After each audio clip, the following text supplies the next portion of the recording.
Guys आप लोग को तो पता ही होगा, जब किसी प्रोडक्ट के नाम में आर या ए लग जाता है तो वो उस ब्रांड का बजट प्रोडक्ट बन जाता है, या फिर उनके फ्लैगशिप प्रोडक्ट का टोन डाउन वर्जन।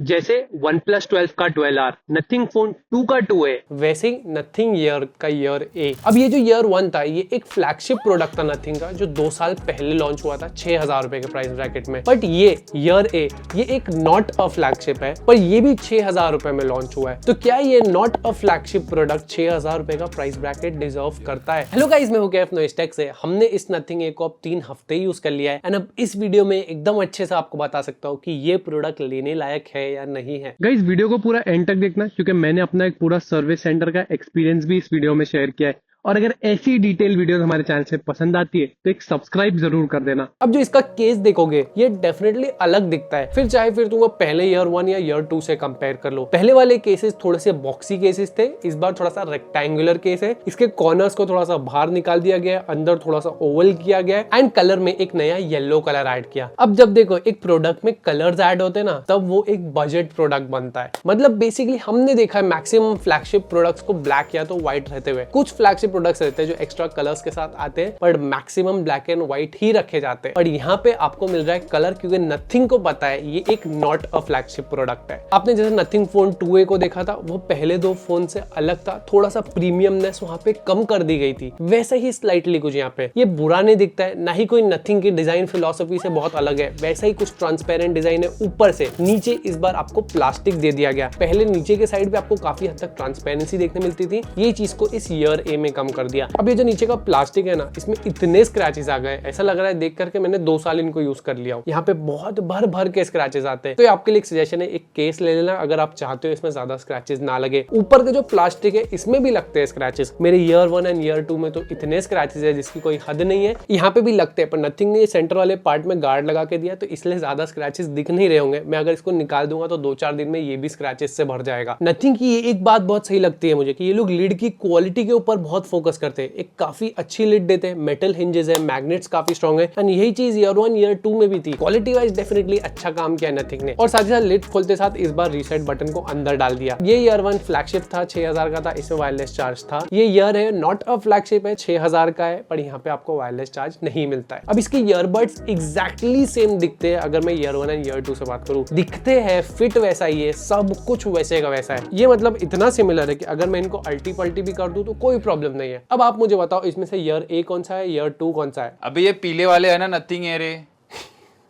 ऑफकोर्स ये कोई बुरी चीज नहीं है, मुझे ना ईयर 1 ना ईयर 2 किसी में प्रॉब्लम नहीं था, एंड वैसे ही मुझे यहाँ पे भी कोई प्रॉब्लम नहीं है। वैसे ही पिंच वाले सेंसर्स है जैसे हमें ईयर 2 में देखने मिल जा रहे थे, जो आपको ऑफकोर्स कंट्रोल्स में काम आते हैं। एंड ऑफकोर्स एक नया येलो कलर है जहाँ पे स्टेम के ऊपर नथिंग ईयर ए का ब्रांडिंग है। और उसी के बाद ये जो ईयरबड्स है ये IP54 रेटेड है, एंड ये केस IPX2 रेटेड है। केस की बहुत ज्यादा रेटिंग नहीं है, बट ईयरबड्स की है, तो आप हल्के फुल्के स्प्लैशेस भी आ गए तो कोई प्रॉब्लम नहीं है, एंड वर्कआउट एंड जिम आराम से कर पाओगे। उसी के बाद कनेक्टिविटी वाइज नथिंग ने यहाँ पे कोई कॉम्प्रोमाइज नहीं किया। ब्लूटूथ 5.3 है, गूगल फास्ट पेयर मिल जाता है, ही खोला फट से आपके फोन से पेयर हो जाएंगे। डुअल डिवाइस पेयरिंग मिल जाएगी, तो एक साथ 2 डिवाइसेस पे यूज कर पाओगे। यहाँ पे फिर नथिंग एक्स ऐप में आप कस्टम EQ, प्रीसेट EQ अपने चेंज कर सकते हो, अपने हिसाब से थोड़े कस्टमाइजेशंस मिल जाएंगे। गूगल फास्ट पेयर के साथ यहाँ पे माइक्रोसॉफ्ट स्विफ्ट पेयर मिल जाता है, तो यहाँ पे अपने लैपटॉप कंप्यूटर से कनेक्ट करना ज्यादा फास्ट हो जाता है। और साथ ही साथ इन ईयर सेंसर भी, तो जैसे ही कान से निकला आपका म्यूजिक स्टॉप हो जाता है। उसके बाद आपको एक्स्ट्रा कोडेक जैसे एलडैक का कोडेक दिया गया, जो आपको डेफिनेटली बेटर साउंड क्वालिटी मिलता है। बाय डिफॉल्ट ये मेरा ऑप्शन ऑफ था, मैंने इसको ऑन किया, बट अब मुझे साउंड क्वालिटी काफी ज्यादा अच्छी। देखो आपको बेस चाहिए, शुरुआत में आपको नहीं मिलेगा। नथिंग एक्स में जाके आपको बेस को एनहांस करना पड़ेगा, एंड वहां पे उसको फुल करना पड़ेगा, तो जहां पे आपको ज्यादा से ज्यादा अच्छा बेस मिलेगा। क्योंकि यहाँ पे 11 mm के ड्राइवर्स है, काफी सही साउंड क्वालिटी देते हैं,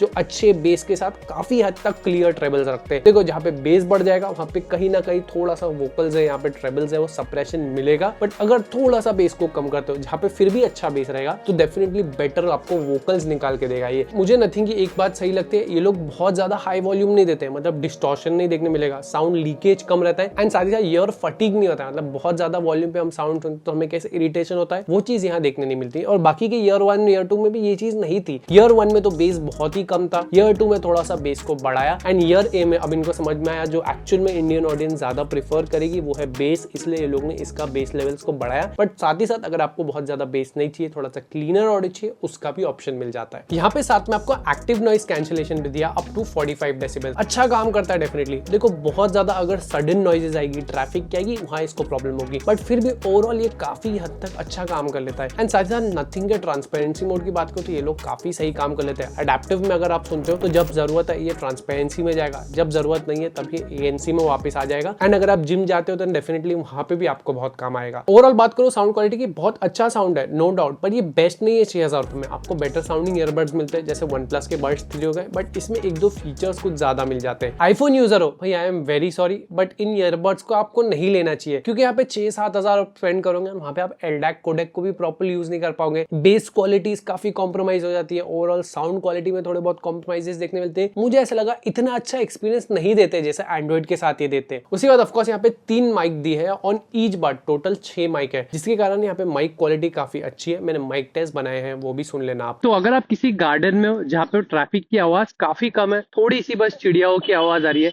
तो ऐसी कुछ माइक क्वालिटी मिलती है। और अगर किसी ट्रैफिक वाले रोड पे बना रहे हो जहाँ पे थोड़ी बहुत गाड़ियों की आवाजें आ रही है, तो फिर ऐसी कुछ माइक क्वालिटी मिलेगी, तो आपको समझ में आ जाएगा कि ट्रैफिक वाले कंडीशंस में इसका माइक कैसे काम कर लेता है। अब अगर तुम इस नथिंग ईयर को इंडोर यूज करते हो तो ऐसी कुछ माइक क्वालिटी आएगी। काफी शांति है, पीछे सिर्फ एक AC चालू है, ऐसी कुछ आवाज आ रही है। और अब अगर आपके बाजू में एक टेबल फैन चालू है जो फुल स्पीड पर है, तो ऐसी कुछ आएगी आवाज। अब आप पूछेंगे मैं टेबल फैन क्यों रख रहा हूँ, ऊपर पंखा भी हो सकता है आपके, यूजुअली भाई रूम में पंखा रहता है, हम जब कोई वीडियो कॉल अटेंड करते हैं तो ऐसे टाइप की कुछ माइक क्वालिटी। टेबल फैन मेरे काफी ज्यादा पास है, ये थोड़ा सा एक्सट्रीम टेस्ट है कि आपका जो फैन होगा सीलिंग वाला वो आपसे थोड़ा सा ज्यादा दूर होगा, तो आपको इससे थोड़ी सी बेटर माइक क्वालिटी आ सकती है। इसकी बैटरी लाइफ से I am quite satisfied. Earbuds 46 mAh के 5 घंटे 5.5 घंटे चलते हैं ANC के साथ, 8 से 9 घंटे चल जाते हैं विदाउट ANC। एंड ये 500 mAh का केस है। 24 आवर्स अगर मैं ANC के साथ बात करूं, एंड 40 घंटे विदाउट ANC। एंड अगर मिक्स में सुन रहे हो तो 30 से 35 आवर्स के आसपास एक्सपेक्ट करके चलो। इसमें नथिंग ने एक लो लैग मोड दिया जो नथिंग डिवाइसेस के साथ काम करता है, और यहाँ पे लो लैग मोड में जो लेटेंसी है वो है 120 मिलीसेकंड। ये लो लैग मोड कैसे, ये तो लैगी लैग मोड हुआ।